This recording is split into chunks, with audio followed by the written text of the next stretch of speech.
यहाँ पे हमको एक टेबल दिया हुआ है क्वेश्चन में और वो फीमेल टीचर्स का परसेंटेज डिस्ट्रीब्यूशन दिखा रहा है। ये फीमेल टीचर्स कहाँ के हैं? प्राइमरी स्कूल्स के हैं, रूरल एरियाज के, अलग अलग स्टेट्स के एंड यूनियन टेरिटरीज। तो हमको mean percentage of female teachers तीनों मेथड का इस्तेमाल करके फाइंड आउट करना है। Direct method, assumed mean method and step deviation method. तो जो डेटा दिया हुआ है पहले वो हम देख लेते हैं। तो 15 से 20% ऑफ फीमेल टीचर्स जो है वो 6 स्टेट्स या यूनियन टेरिटरीज में देखने को मिल रहा है। सिमिलरली 25 to 35 11 स्टेट्स में, सो ऑन 75 to 85 1 स्टेट में। तो सबसे पहले हमको क्लास इंटरवल कंटिन्यूअस है कि नहीं वो हमको चेक करना है। तो उसके लिए upper class limit of the preceding class interval should be equal to the lower class limit of the succeeding class interval. तो ये सभी क्लास इंटरवल में हम देख सकते हैं कि ये ऐसा ही हो रहा है। तो क्लास मार्क XI हम निकाल सकते हैं जहां पे अपर class limit plus lower class limit divide by 2 होता है। तो ये XI हम टेबल में वैल्यू लिख देंगे XI की। फिर डेविएशन हमको कंसिडर करना है, अज्यूम करना है A। अब नंबर ऑफ क्लास इंटरवल अगर ऑड है तो सीधा सीधा बीच का ले लेना है, अगर इवन है तो डिवाइड बाय 2 करके जो भी वैल्यू आएगा वो वाला या तो उसके आगे वाला, दोनों में से कोई भी एक। ऑड के लिए लेकिन बीच वाला लेना है। फिर उसके बाद deviation DI and UI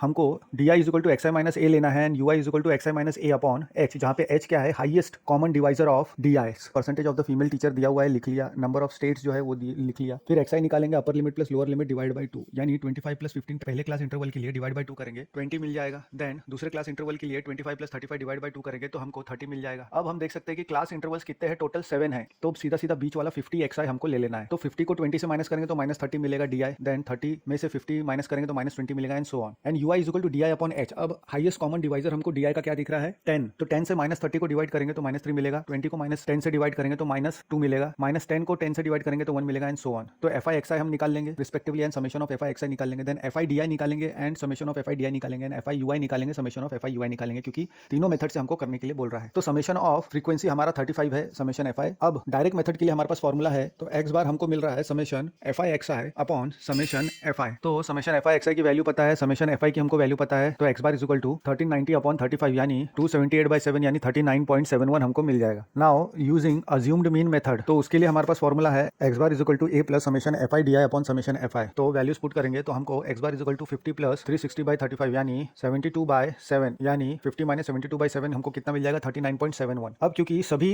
DI का हमने देखा है कि कॉमन फैक्टर मिल रहा है, इसलिए हम स्टेप डेविएशन मेथड भी इस्तेमाल कर सकते हैं। तो स्टेप डेविएशन मेथड के लिए हमारे पास फॉर्मूला क्या है? x bar is equal to A plus summation of FI UI upon summation FI into H। तो वैल्यूज पुट करेंगे तो 50 प्लस 10 इंटू माइनस 36/35, तो हमको 50 प्लस 2 इंटू माइनस 36/7 यानी x bar is equal to 50 plus minus 72/7 यानी 50 minus 72/7 यानी हमको 350 minus 72/7 cross multiplication करने के बाद आंसर 39.71 मिल जाएगा। तो मीन मार्क्स जो है हमने तीनों मेथड से ऑब्टेन किया और सेम आ रहा है, सेम आना ही चाहिए, नहीं तो गलत हो जाएगा। The mean marks obtain bye direct, assumed and step deviation method हम देख सकते हैं 39.71 मिल रहा है।